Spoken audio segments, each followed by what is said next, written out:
In actuality, they're more conservative than anything in the world, right? Because they scared to take that leap of faith, right? What's the leap? The leap, well, is to reimagine how to make shit better, right? So, for instance, the PCRB.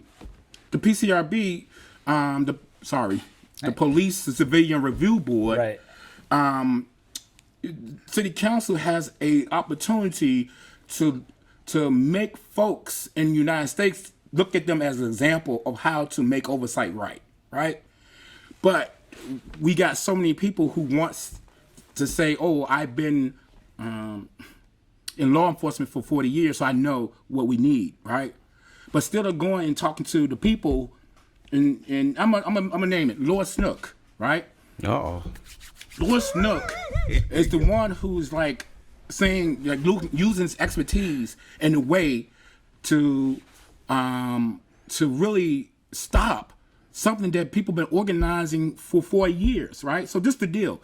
Let me give you a little history about the PCRB, the Police Civilian Review Board. Yeah, everybody got it. Now. Okay, Everybody got it. you can use Everybody that, got you it. know. All right. But I hate the acronyms too because Yeah. people do get lost, and then the acronym changes, and then people can't remember what That's happened right. the last time and all That's that right. stuff. So, but what we're talking about is how this community is hooked up to its police force with oversight, with some type of oversight power. Is that Oh, correct? No, but so this no. So let me get this straight. It's a disconnect from city council to the community when it comes to anything that is related to folks who live in low-income poor areas, right? Mm-hmm. And that goes from housing, that goes from education, that goes from policing, that goes for healthcare. That's the problem that we have that nobody wants to talk about, right? Right? How do we get more people who are affected by the issue sitting in those tables making decisions? What do y'all think about the PCRB right now? Well, I'm gonna be honest with you. The PCRB passed some beautiful ordinance, and they're about to pass some operation. No. You talking about the past. I'm talking about right now. No. They did. The day that Beverly Brown made that statement, they passed some ordinance that is very meaningfully ordinance that's gonna have some teeth, right?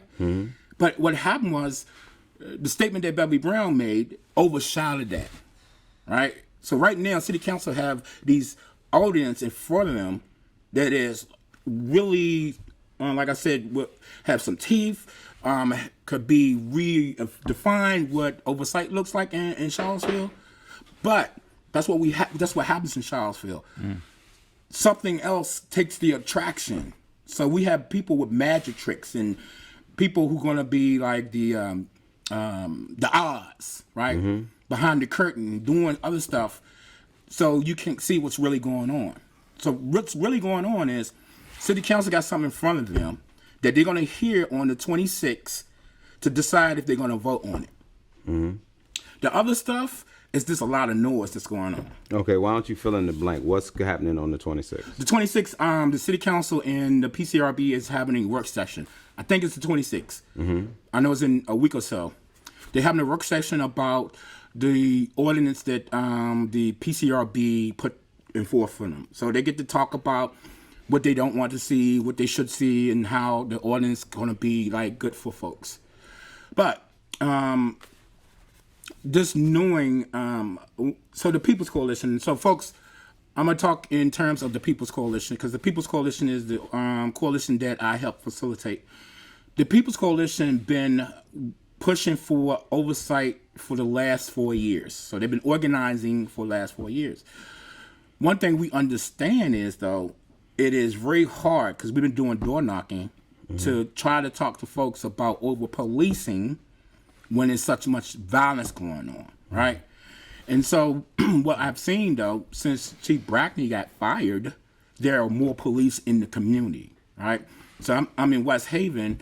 I'm dropping some things off to someone.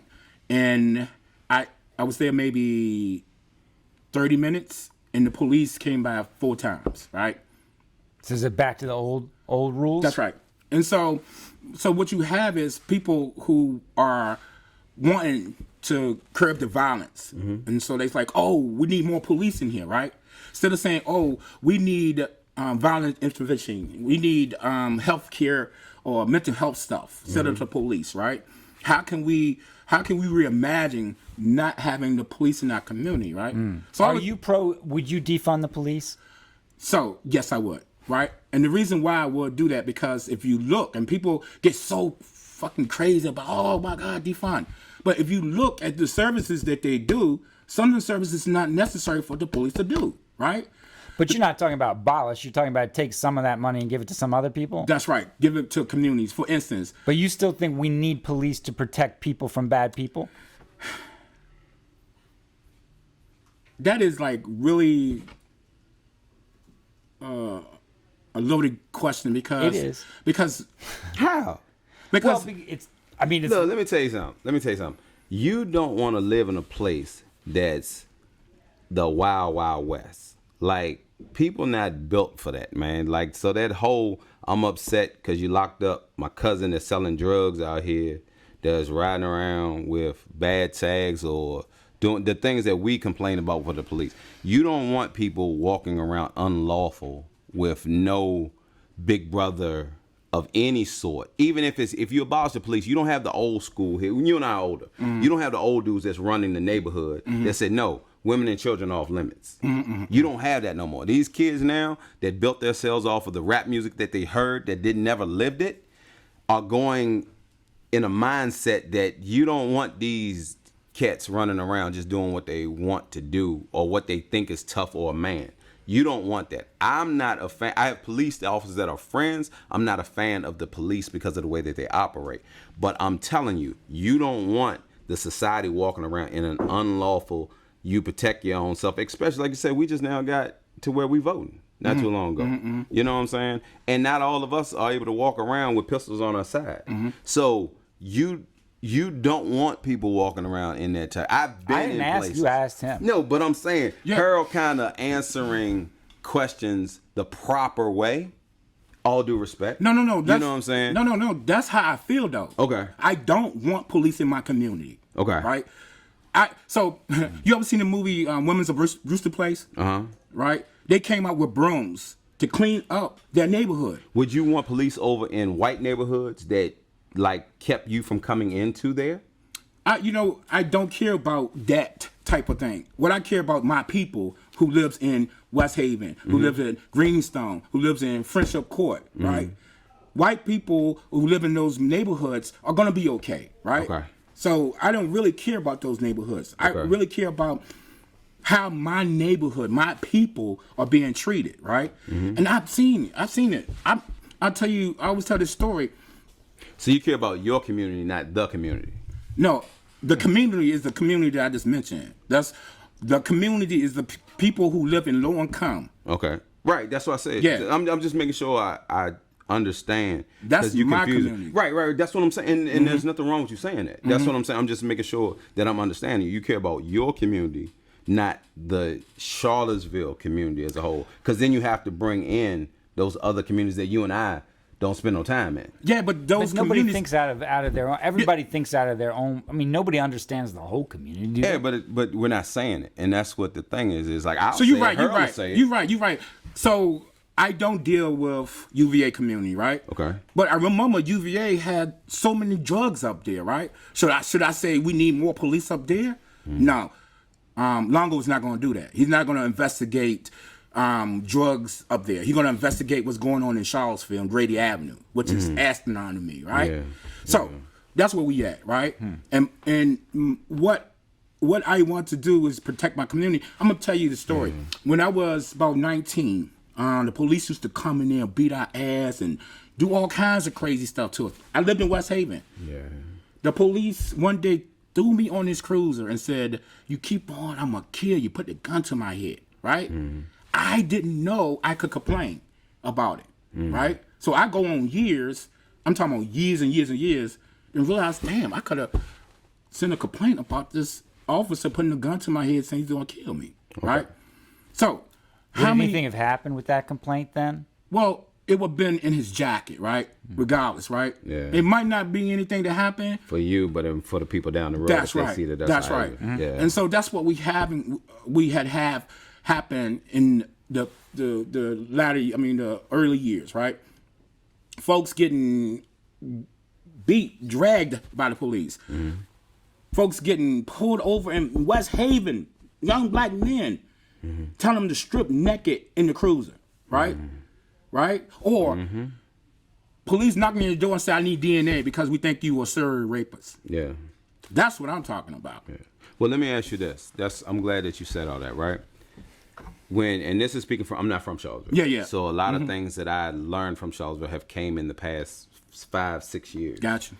I used to always see you always were vocal when it came to the city council meetings and things that would happen, right? But and you would advocate the organizations that you were part of. But let me ask you this, because this is what I did not understand. What do you actually do? So what I do is, and that's a great question, because an organizer organize people to do things. Okay. Right? So you see the People's Coalition with statements, and you see People's Coalition doing public comment, and you see People's Coalition doing, help writing ordinance and stuff. I'm in the background shuffling that up. Okay. That's what I do. I'm like the stage manager to make sure that the production is going well.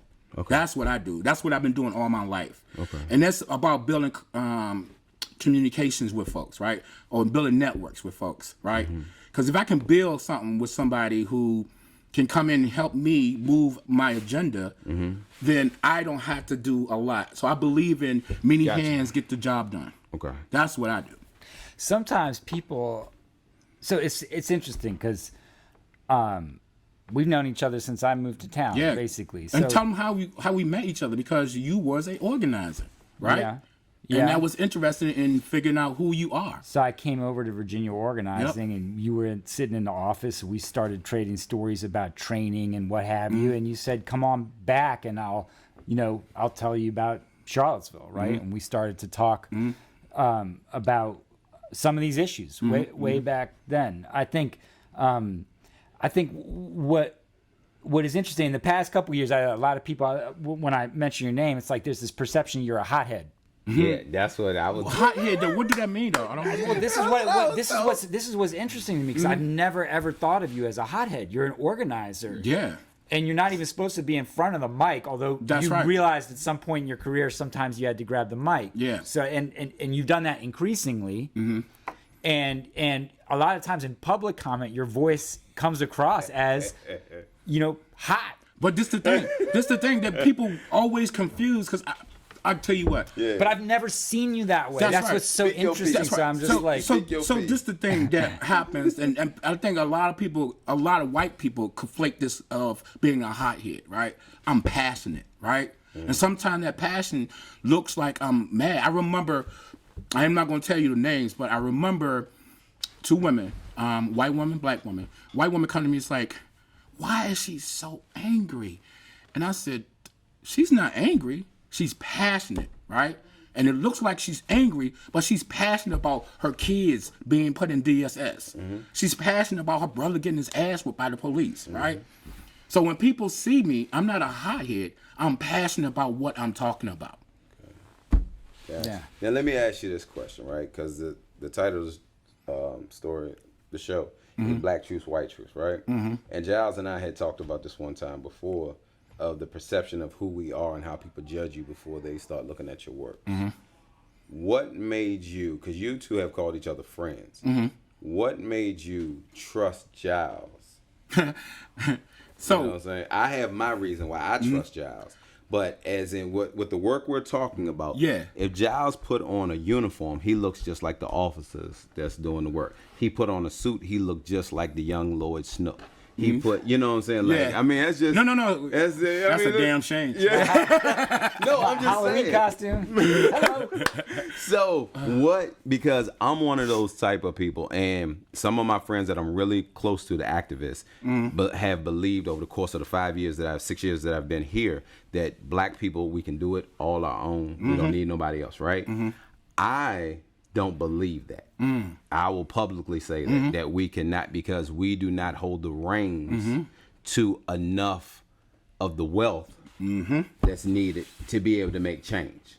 So when it comes to a person like Giles, who has been a gatekeeper for me for information, if you wanted to, and I shouldn't say it's like this, but if you wanted to stop Razor, you have to take out Giles. You understand what I'm saying? I understand. Because as he feeds me things that he's forgotten that's just in the white world don't mean anything, it's fresh water to me. Yeah, no. And I'm able to blossom and grow. But I had to get to a point where I trusted him not to feed me poison. Gotcha. You understand what I'm saying? So how did you get to the point where you trusted Giles or a person like Giles in this walk that you're doing, whether you call yourself an activist or what was the other thing you said? Organizer. That's like some bullshit. But dude, it's probably on his business card. It is. I don't make it not bull. What are you talking about? I'm an organizer. Come on, man. Like, come on now.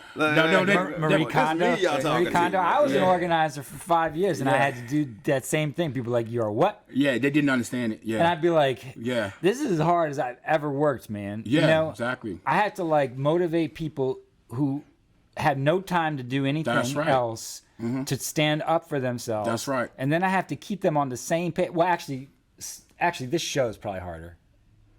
Has to be. But then you have to get them motivated at the lowest point in their life usually. Yep. And get up off the mat and take it to what looks like Teflon power. That's right.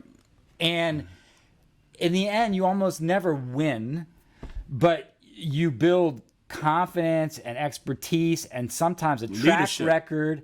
And then eventually, you know, if your group kind of outlasts the leadership transitions, you get deeper inside.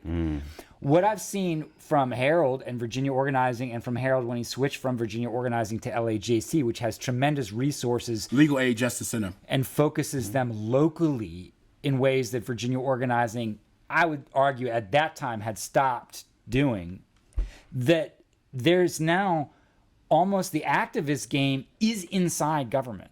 It's inside. That's right. And that's what's so confusing to people on the outside, where Mayor Walker's at the table with President Ryan. She is an activist. She's also our mayor. You know, you are involved in citywide housing discussions about policy, policing discussions about policy with city staff. I'm not. I don't know what's going on in those places. So the activists and organizing power that developed over the last 2 years actually penetrated and is in side organizations now. Now, that doesn't mean you have all the power and you can fix things, but I'm just saying a lot of times you know more almost than I do in the press. So what kind of pressure does that put on you guys? You know, you're not... You still gonna answer why you trust me. I'm gonna answer. We ain't bypassing that. I'm gonna answer your question. I got it. Just as way as I like. It's the little things. Yeah. I knew when we talked. You talked about your food truck. Yeah. Right. Yeah. I want to open a food truck. Yeah. So the Hey, pandemic happened. we can Right. Open up, order a branch now. No. The pandemic happened, so I couldn't easily touch you. Right. If the pandemic happened, you and I been in here kicking like crazy. Right. Yeah. The little thing that I knew about Giles, he loved go-go. Yeah. Go-go is my go-to. So when he said Red Essence and Junkyard, I was like, wait a minute, hold up. Why does white boy know go-go? And so from there, I built this trust with him. Somebody's like, what is go-go? Go-go is a form of music What are they talking about? out of D.C. What is this go-go thing? We're really doing like about? every episode, though. We should start playing songs. No, You know? for real. But I'm just saying, Junkyard. like, Charleston tomorrow, people are logging in and say, go-go, what is this? This the 40s? What is this? Wait a minute. Pots and pans, what are you doing? Yeah. Hot dog and sardines. So that's the thing with me. And what I express to everybody, you got to know the little things about somebody to feel comfortable in their space, right? Yeah. And you also, you know, one of the things that I talk to people, because Giles is right, it's like herding cats to get people to be able to feel comfortable to go on and testifying in the state legislature, right? Or to go and do public comment. So a lot of my work is prepping people and giving people leadership development, right? And giving people the tools they need to be successful and to be able to go and say, hey, I found this person. We need to do some work so we can build capacity, right? Are you talking to the people that can't make any change? Yeah. Yeah. So what? It's hard for And when me you to say, ask this wait, next hold on, question. yeah, when you say can't make All any right. change, are you talking about? You're talking to people and giving them all the resources and the information, right? But are you talking to people that can do nothing with it? Like if I Yes. Yes. Yeah, and that's No, okay. no. Now I understand what you're saying, because I talk to a lot of people, right? I bring them the information, right? And I ask them, hey, would you like coming to a meeting? Would you like to well, when we was in person, I would have the person who said, oh man, that shit, I don't, it's cool and all, but nah. I'll figure a way out to get them into a meeting to see how powerful that meeting is, right? I'm like, hey, can you bring us some cookies to this meeting, right? And I make sure it'd be like 15 minutes into the meeting. So can you bring it like 6:30, right? And so they can stay around and see what's going on. So the women are more active than the men. That's what I just heard you say. That's right. It By is. bringing the cookies. Yep. Okay. Well, no, not even that. The women in Charlottesville, I can't speak of nowhere else, are more active. Black women are more active than the black males in Charlottesville. And that's been happening since I've been involved with organizing. So my first organizing job was with FAR, the Public Housing Association of Residents, right? In our class, I was the only intern in there. And we had 6 people. So I was the only one in there. And every organizing events or every organizing efforts I have been doing, it's all been with black women. And it's been a problem for me because I really want black men to be involved in Charlottesville, right? Because it's a voice, right? But what happens is the work that I do, people get afraid of it, right?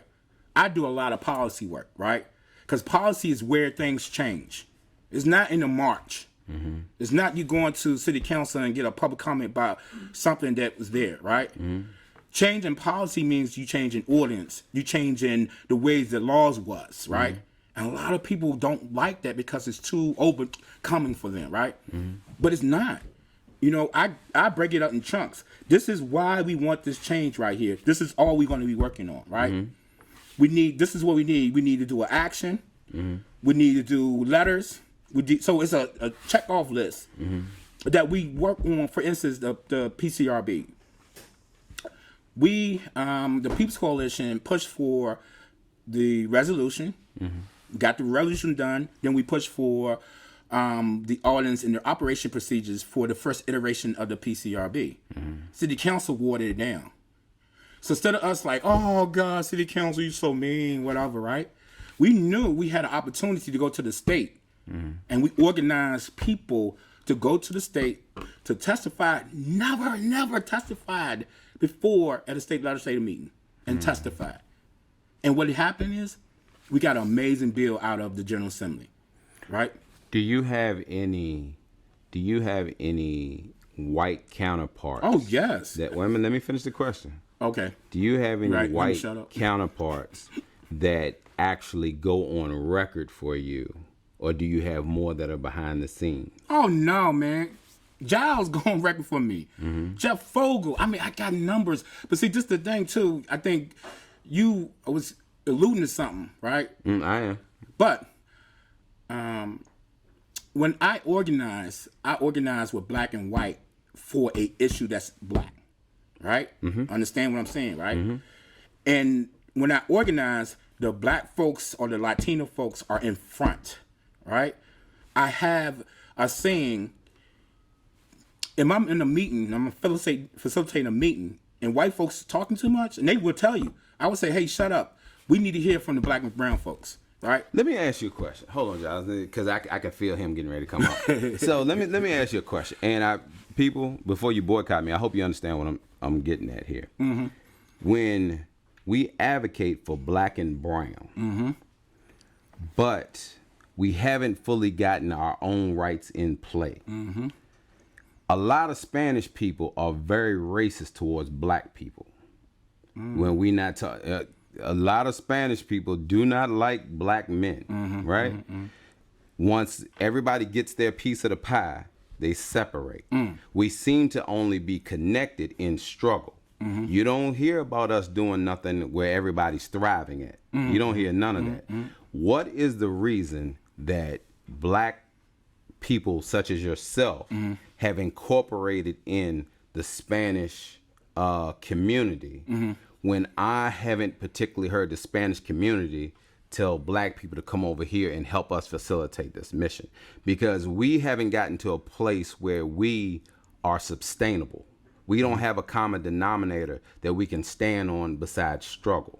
So because you advocate for both sides, and I'm only asking, why are you focusing on, if you can focus on just your community and not the whole Charlottesville community, why can't you strictly focus on just black people? So let me rephrase what I said, okay?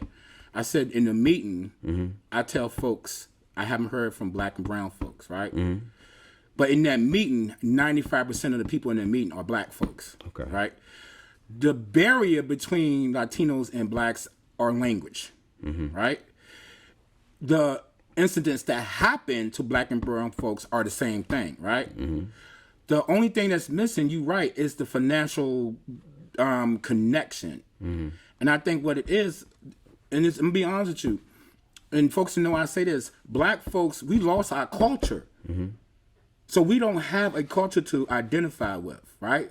Latino folks have a culture they can identify with, right? And I think sometimes when you have a culture that is like thriving and you got someone who don't have a culture, some people look at it as like, okay, how can we bring them into the fold, right? How can we bring black folks in the fold if they don't really have a culture, right?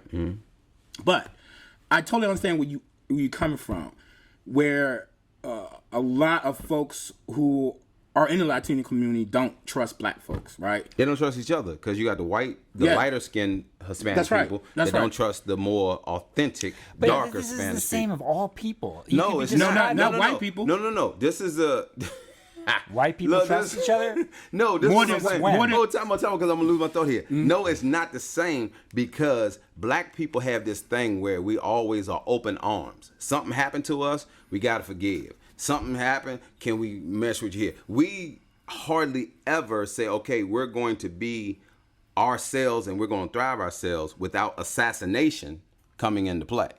So, no, it's not the same because black people are always open arms to anybody that will help us try to move But the let's needle. not be experts on the Hispanic community in I'm Charlottesville. being expert Three of on us the don't black know. life that I live. maybe you. No, should- that's the truth. No, It's the truth. It's a financial exchange. That's all it is. But you acting like Venezuelans and Hondurans are for each other or something like that. no, They ain't. and maybe you should have. That's what I'm saying.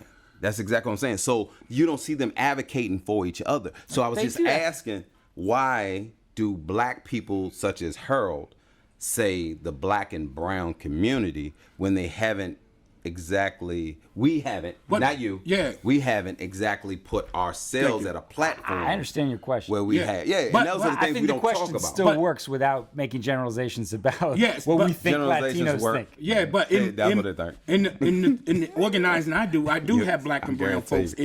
in my space. Yeah. That's the problem, right? But I think the No, big, not the problem. I'm just asking. Well, it's not Yeah, a problem. not the You're right. problem. Don't say that. I'm sorry, not the Yeah. problem. But there is a problem though. I think you speak about it. If black folks in Charlottesville had a financial block, that wouldn't be. It would be all black organizing, right? Business, healthcare, whatever, right? But unfortunately, that went out the door when Vinegar Hill was destroyed, right? So that's the problem that we have. We don't have any financial block to stand on, right? We don't have, Dr. Claude. I don't know if you watched Dr. Claude. You know Dr. Claude Claude. Anderson? Yeah, yeah. What is his thing? I mean, everything is always financial. Yeah, with him. Wait, Yeah. but it's perils, right? Yep. Is you got to have the money. Yep. And to have the money, you had the politicians. Had the politicians. So Yeah, building blocks. building blocks. So Charlottesville blacks they lost that building block when Vinegar Hill happened and destroyed. We have never got that back again, right? We're trying to figure it out. Like we walking in the dark, trying to figure out how we get this beautiful building block that we had pre Vinegar Hill, right? And so yes, we do have to latch onto some people to make that movement. But I was gonna say, my colleague Luis, can come in and talk to you about the Latino and how the organizing with black folks has been so successful, right? Like up in Northern Virginia, right? And I think what happens is when folks think about brown folks, I'm not only talking about Latinos, but also people of color, you know? It's people don't know, but Asian folks are brown. Their pigmentation is the same as ours, right? Am I right? I don't know. Oh no, you ain't gonna get me to co-sign that. But anyhow, yeah, that ain't, I ain't anyhow, co-signing that. but what I'm saying is, I am definitely in the space, and it's crazy. RZA bring that up. Some of my People's Coalition members said the same thing to me. You know, how you gonna organize white and black folks for this issue, and we should do this, but what I realized is people going to be in my space. Yeah, I'm a GSD. okay. You know, one thing I would like. I can respect that. What I've seen with you, Harold, is that you really look out for poor people. That's right. That's really where your passion and most of your work is. And so other people we've talked to, they're in the struggle in different ways. True. And they're really focused on financial mobility or creating a new media structure or education. In Charlottesville, what Harold is a bulldog for poor people. And you don't, you rep your own community and your own experience having grown up that way, black in Charlottesville. But I hear you with that same compassion and passion talk about poor white people and poor people of all types here. And you generally harp on the message that it's poor people who are getting run over in Charlottesville over and over and over again. That's really what it is. And our community's inability to care or to care enough to change, that is what keeps us in this little pot stewing over all this other stuff without being able to talk honestly with each other about affordable housing or policing or race or whatever. It's really that we don't take care of poor people in this city of incredible wealth. Well, let me ask you this, and you'll be the first person that this is one of those side conversations. This is a black truth. The blacks that aren't from Charlottesville do not feel that the blacks from Charlottesville want them here.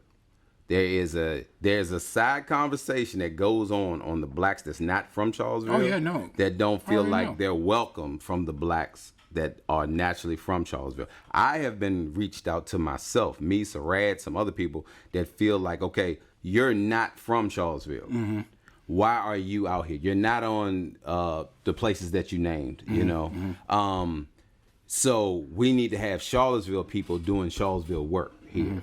So, I got you. and that's one of the conversations that white people might not really hear, that black Charlottesville does not look at black people that's not from here as a holistic community together.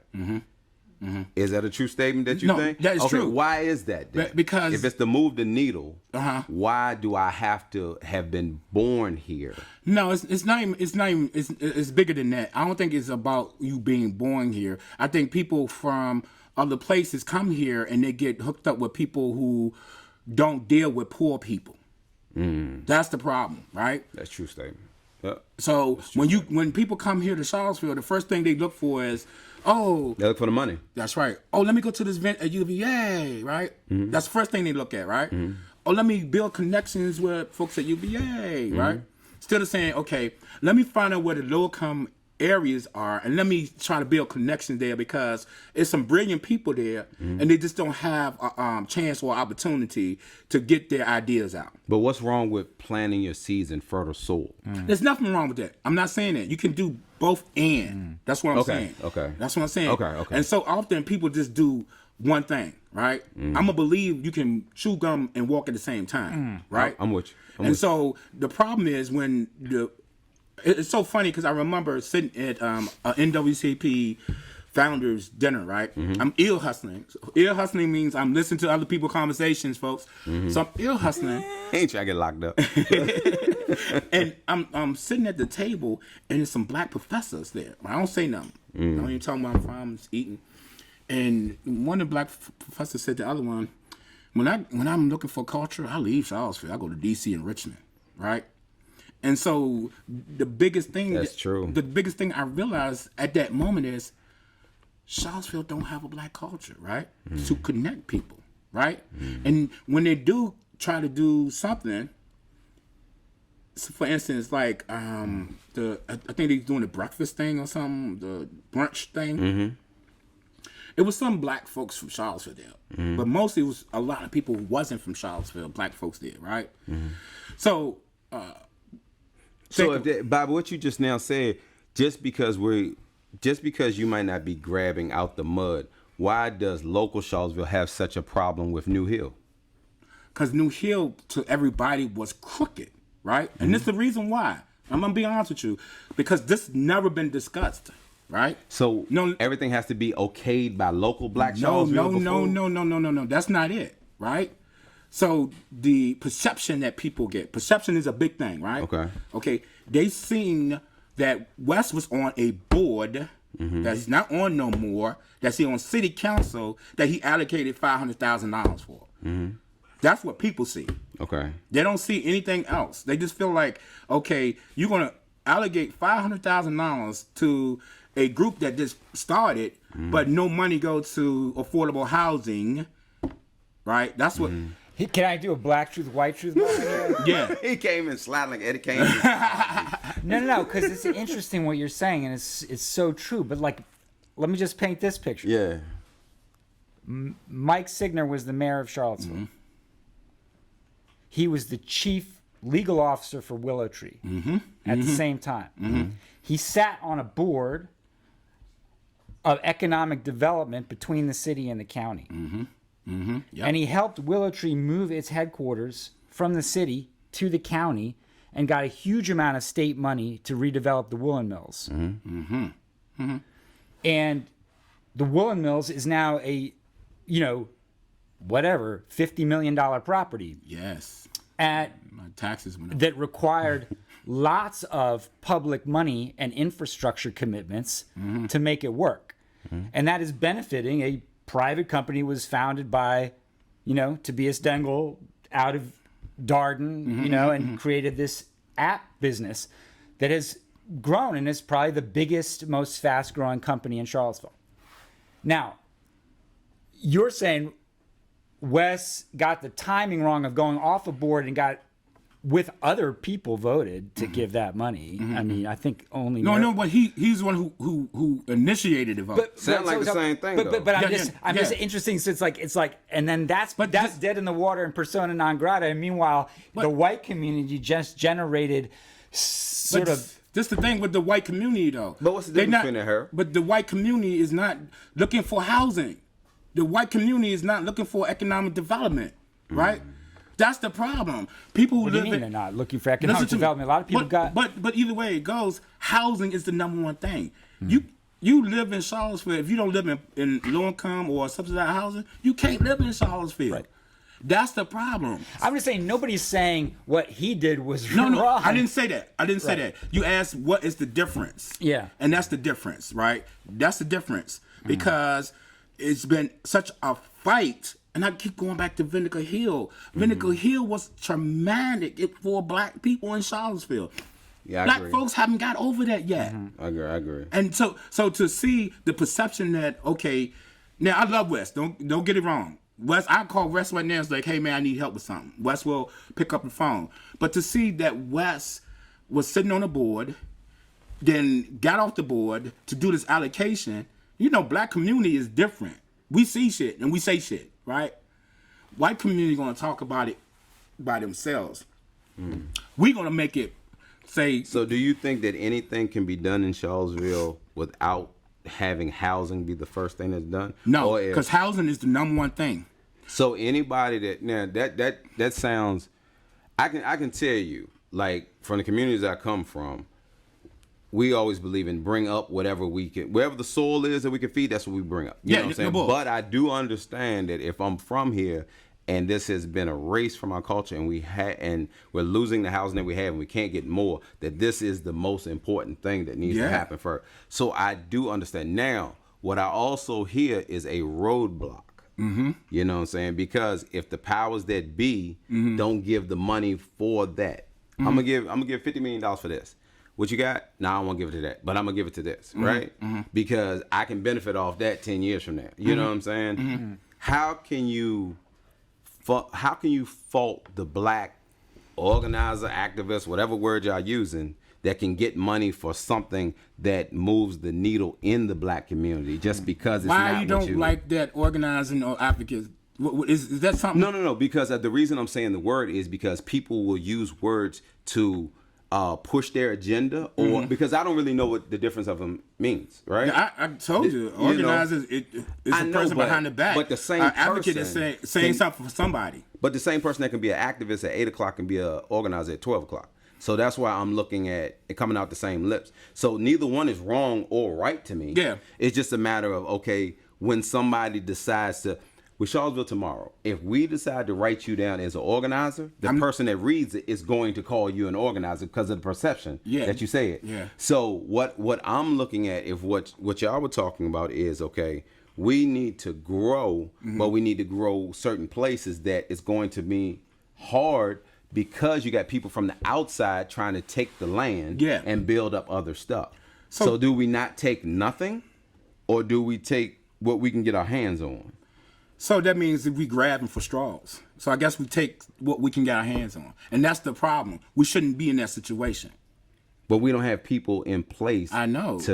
Right. So that's what I'm saying. So it sounds like you're fussing at the messengers and not the people who's actually holding the tap. No, not. And I know it's personal for you, though. I know it's personal. How is that? Why do everybody keep saying? No, because for you to ask me that question, you have to know what the hell's going on. Well, no, a little bit. I don't understand. A little bit. That's the right. thing. That's I know it's not because I know. It's because I don't understand. I'm speaking from a person who's not from Charlottesville. That's looking at only the information I'm being given. So I don't know. I don't have a horse in the game. No, and it's the problem that we have, though. Let's go back to when Charlottesville did the dialogue on race, right? Yes. Okay. That was some bullshit. Because black folks did a dialogue for themselves, right? Then we wouldn't be here talking about what money a white person going to give a black person to make homes, right?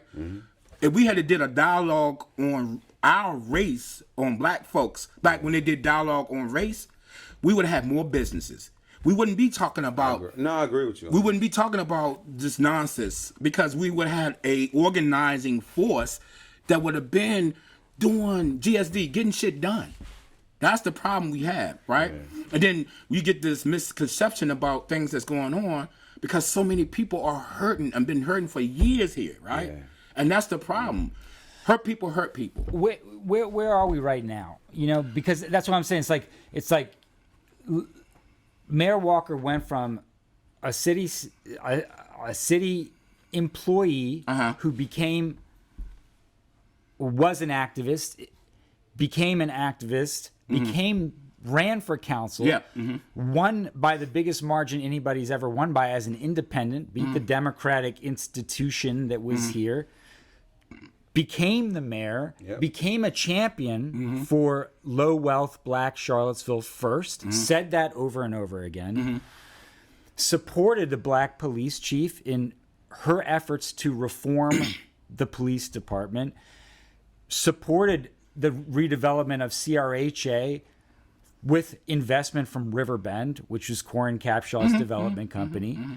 And then here we are at a moment where the CRB is about to get an ordinance with teeth put through, but there's really no one there right now in that conversation. It doesn't seem like for that conversation to happen with. I mean, you need a police chief first, exactly, right? So I think white Charlottesville's in a place where it's like even the progressive above a certain age, even the most progressive type people, I hear the refrain, everything's gone too far, everything's fallen apart.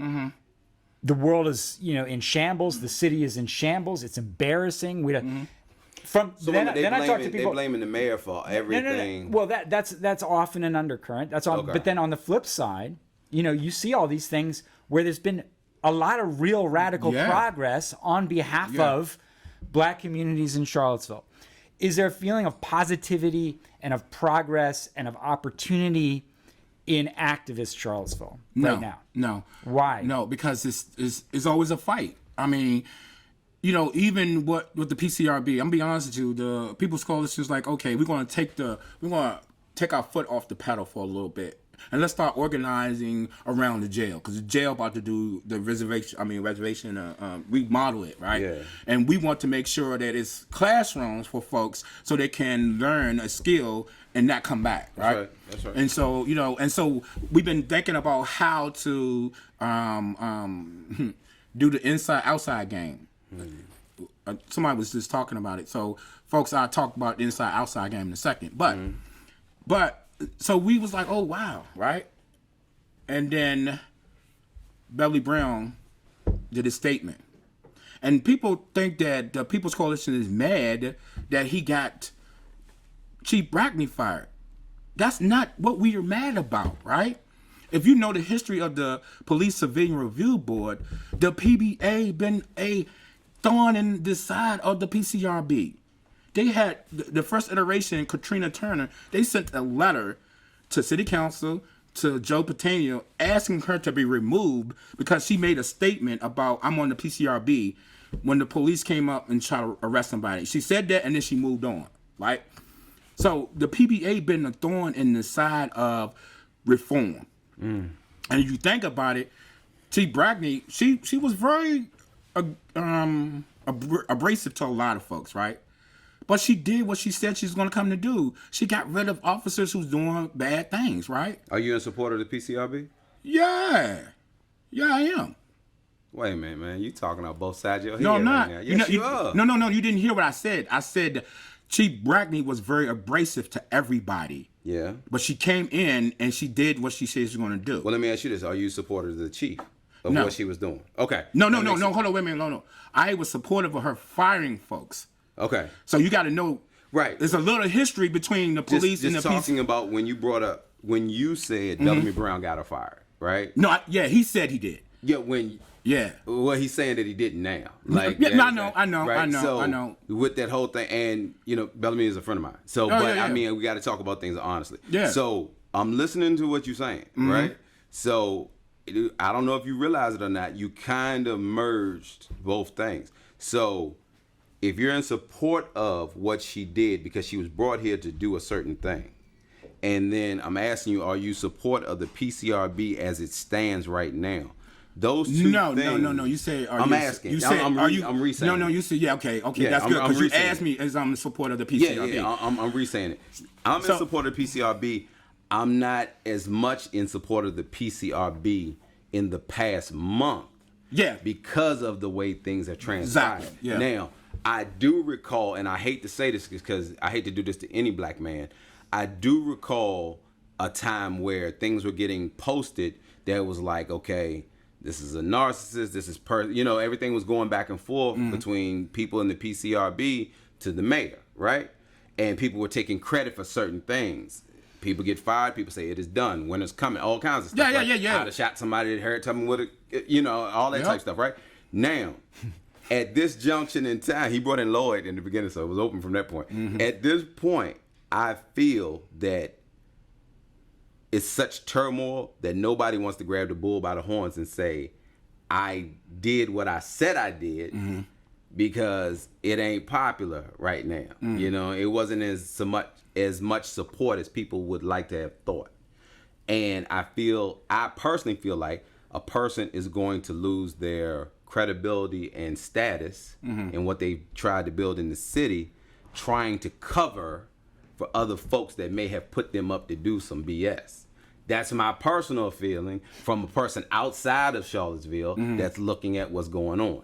Whether that's the truth or not, I don't know. So nobody put no validity in it. I'm just telling you, as the smoke start clearing, what I see is what I see, right? So my question to you as he don't like when I say this, as an activist, as an organizer, whatever you call yourself, as an organizer, do you support what the chief was doing, and do you support the PCRB as to what it is at this junction in time?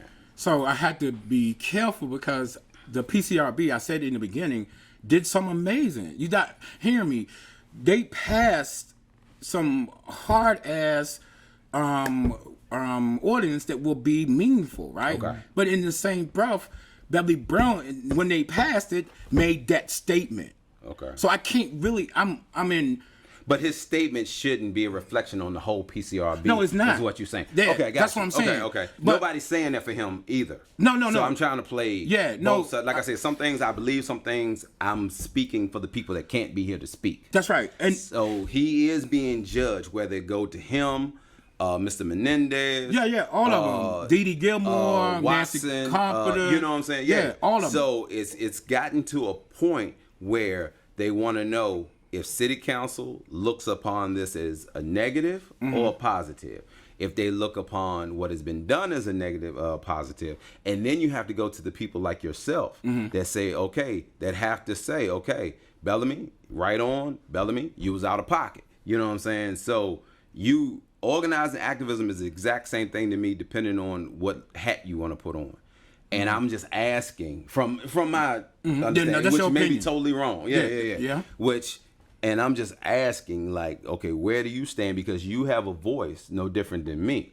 I've never went on record saying I support or dissupport Bellamy or anything like that, right? Yeah, you never. I just look at some actions that's been done. But I'm asking you because this is the work that you're doing in reform. Because if you have any individual, black, white, green, or yellow, who is on a board like the PCRB, and you're talking to the police, making sure they're okay, and they're supposed to be the problem, and the PBA and all this stuff is supposed to be the problem, and they're worried about how the oppressor feels. You got some shit on your hands. Oh yeah, no, you do. But just the great thing about it though, they never had an ED, executive director. Now they got an executive director named Hans Aguilar, who is amazing. Okay. And Hans actually. And you saying that because of the way he interviewed, or because of the work that he's done? No, so I'm an organizer. So the first thing I do is do a one-on-one. Okay. And what we do in a one-on-one is see parameters, see what's there, right? And we understand a person. So I understand Hans. He was a police officer for 2 years, right? But after that, he became an investigator, right? For 15, 20 years, right? Then he got on the Fairfax Oversight Board. Okay. So I believe that, and I don't know if you watched the PCRB meeting, his statement was amazing. And he didn't come in like, I want to do this. He's like, I'm going to come in and figure out how we can make this a better board, right?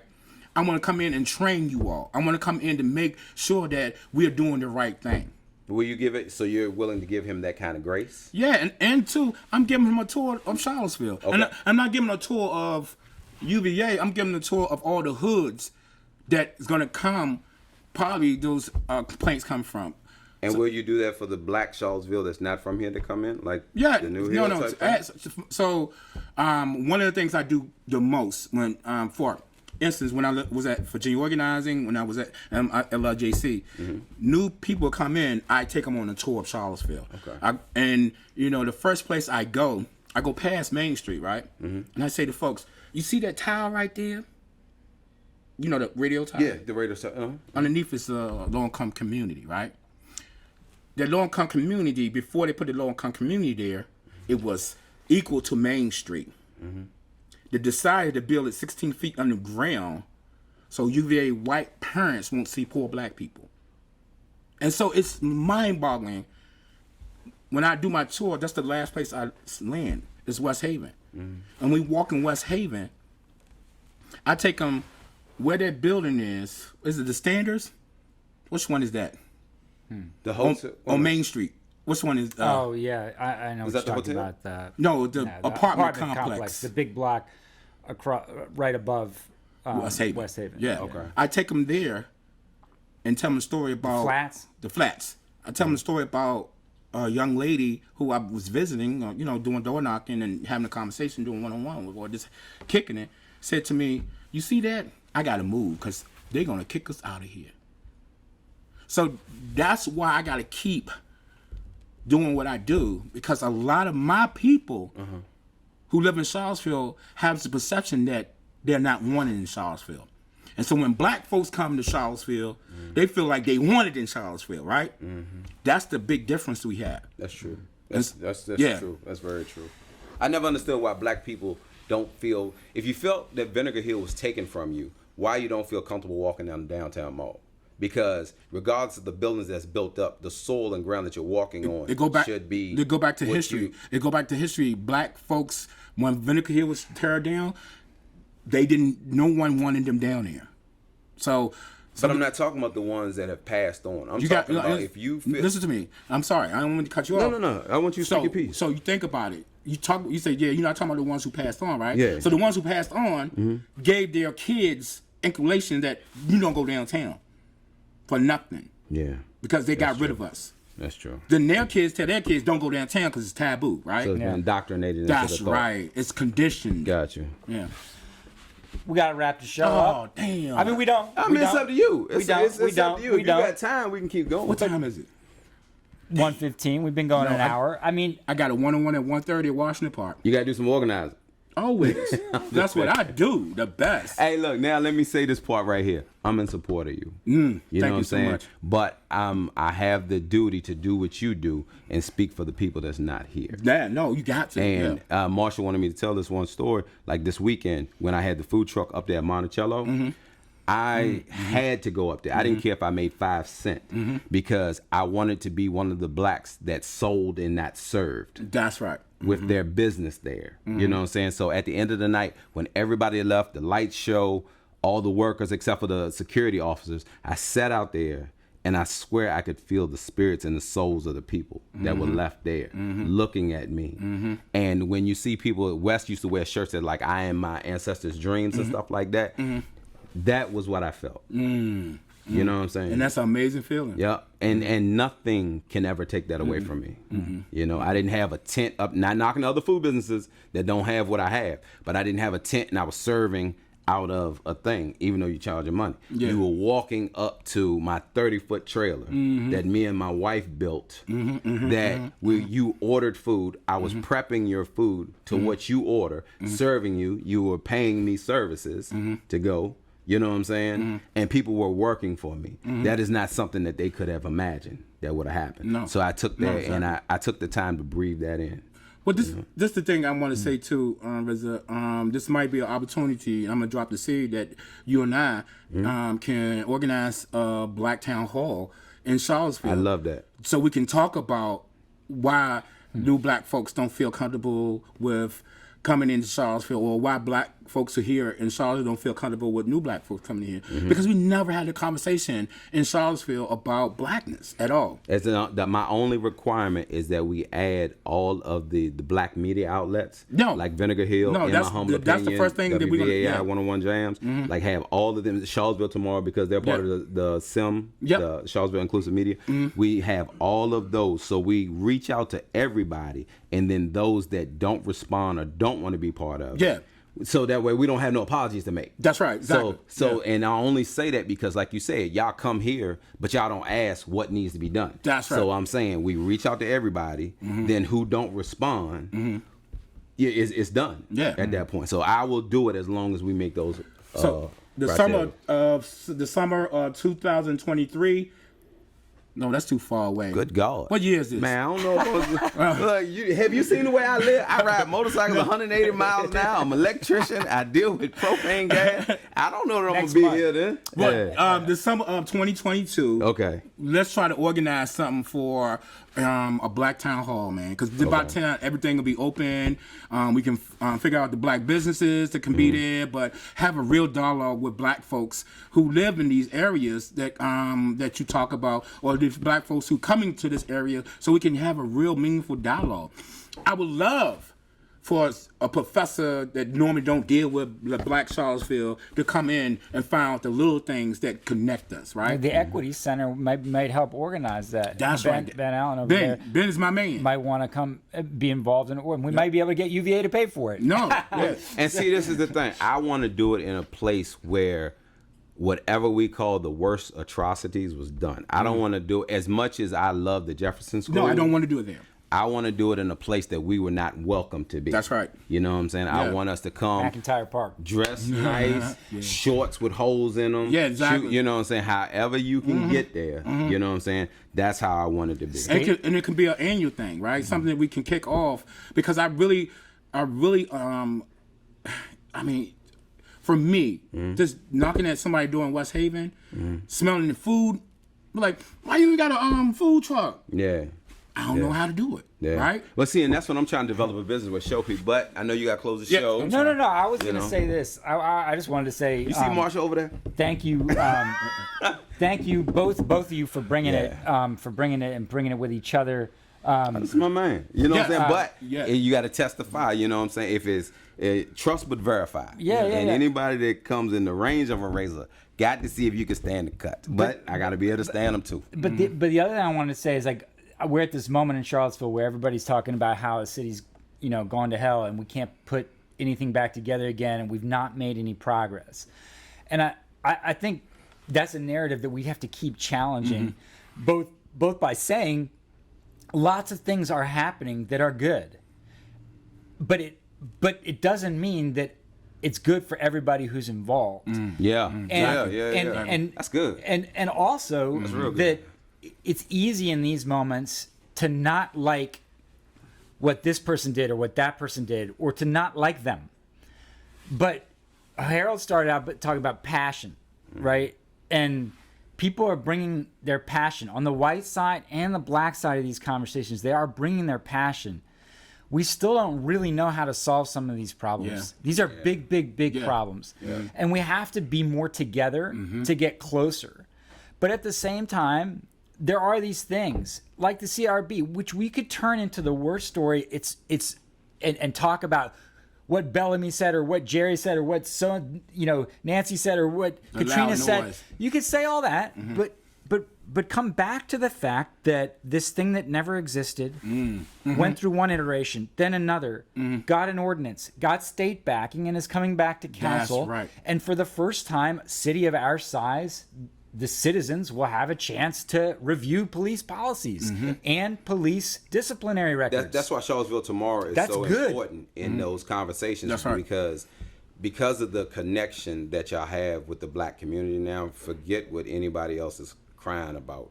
The connection y'all have tells the story and paints a picture to where we can then read and then go back and understand. It's not the fact that you have to explain it to where every single person understands holistically, every single comment is correct in the way that everybody wants it to be written. But the thing of it is, we've been on the outside so long, just the fact that somebody holds up a piece of paper that says, okay, this is what's going on, educates us something. And like he said, these thoughts have been indoctrinated that you're not welcome here. Well, the same thing goes on with these meetings and stuff. Like, well, once they figure out what they're gonna do, they'll tell us what we can do, and that's not the truth. Like, we have to be proactive instead of reactive sometimes. That's right. So, well, I'm a DC kid here, right? So I'm gonna say all this. you gotta read that part right there. Well done, my good man. Yeah. That was for us. Next week we got. Marsha, that's the whitest thing I've ever read. Well done, my good man. I tell y'all there, sir. Did you see my prompt earlier? The first white impression. Yeah. Well done, Razor. Next week we got Jake Van Yaris. Himself, that's the one who's activist dad. from a political family in Charlottesville. Yeah, they were mayor. Two mayors. CHS grad. So that'll be interesting. It's crazy. His dad was the first person I went to talk about restoration of rights. Yeah. That's crazy. Bringing things full circle and bringing people around from one generation to the next. It works if you work. And then, Harold and I always bonded about DC, Dodge City, and for me. Right. But I was from white DC.